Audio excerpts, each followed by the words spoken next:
So ఇప్పుడు మనం college రావడానికి బెంచ్ స్టెప్ తీసుకుంటాం, వైట్ స్టెప్ తీసుకుంటాం. సో పర్ఫార్మెన్స్ అనాలిసిస్ అనేది దాని డిపెండెన్సీ ఉంటుంది. పర్ఫార్మెన్స్ అనాలిసిస్లో మరి టూ వేస్ ఉంటాయి. ఒకటి వచ్చి time complexity and another one వచ్చేసి స్పేస్ కాంప్లెక్సిటీ. ఇంకొక ఎగ్జాంపుల్ చెప్పాలంటే మార్కెట్లో ఒక హ్యాండ్ మొబైల్ ఉంది. రెండింటికి సేమ్ స్పెసిఫికేషన్స్, కానీ ఓన్లీ చేంజ్ ఏంటంటే రేటు ఒకటే, స్పెసిఫికేషన్ ఒకటి. చేంజ్ ఏంటంటే ఫాస్ట్ ఛార్జింగ్. మీరు ఏం చూస్ చేసుకుంటారు? ఫాస్ట్ ఛార్జింగ్ కదా. సో అదనమాట పర్ఫార్మెన్స్ అనాలిసిస్ అంటే.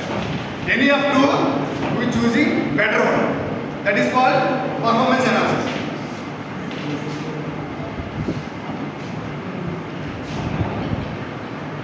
నేను 2 ways ఉంటాయని చెప్పాను కదా, అందులో space and time complexity.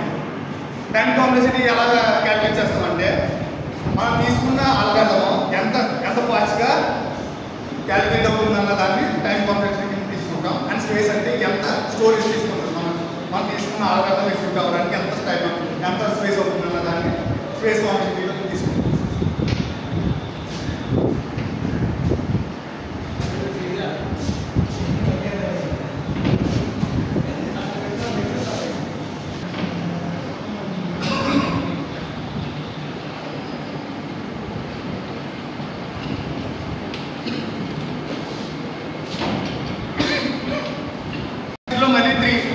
Three ఉంటాయి.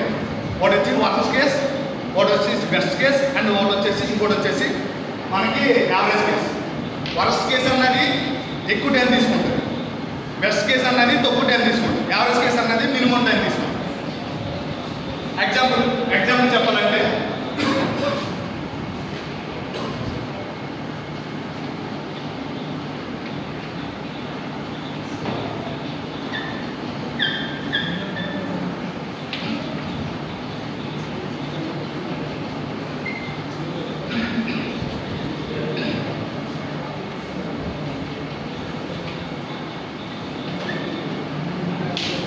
అందరికి లీనియర్స్ తెలుసు కదా, 1 by 1 క్యాలిక్యులేట్ చేసుకుంటాం.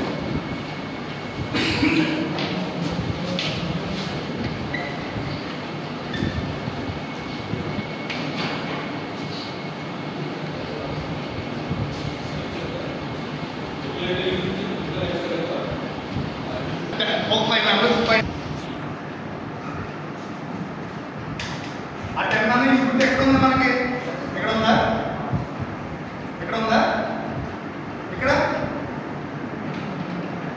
ఇక్కడే కదా ఉంది. ఒక్కొక్క క్యాలిక్యులేషన్కి 1 సెకండ్ తీసుకున్నా మనకి ఇక్కడ రావడానికి ఎన్ని సెకండ్స్ అవుతుంది? 5 సెకండ్స్. అండ్ మనకి నెక్స్ట్ ఇన్పుట్ ఈజీ 1. ఎక్కడ ఉంది 1?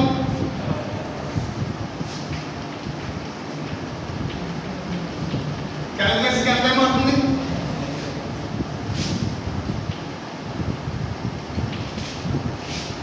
నెక్స్ట్ వన్ వచ్చేసి 5. ఎక్కడ ఉంది 5?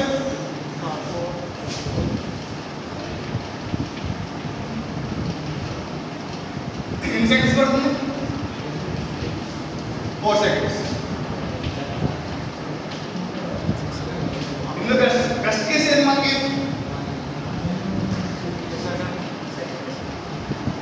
బెస్ట్ కేసు అన్నది తక్కువ టైం తీసుకుంటాం. సో ఇక్కడ తక్కువ టైం తీసుకుని మెథడ్ ఏముంది? 1 second. So this is best case. Worst case ఏది మనకి? 5 సెకండ్స్. అది వర్స్ట్ కేస్.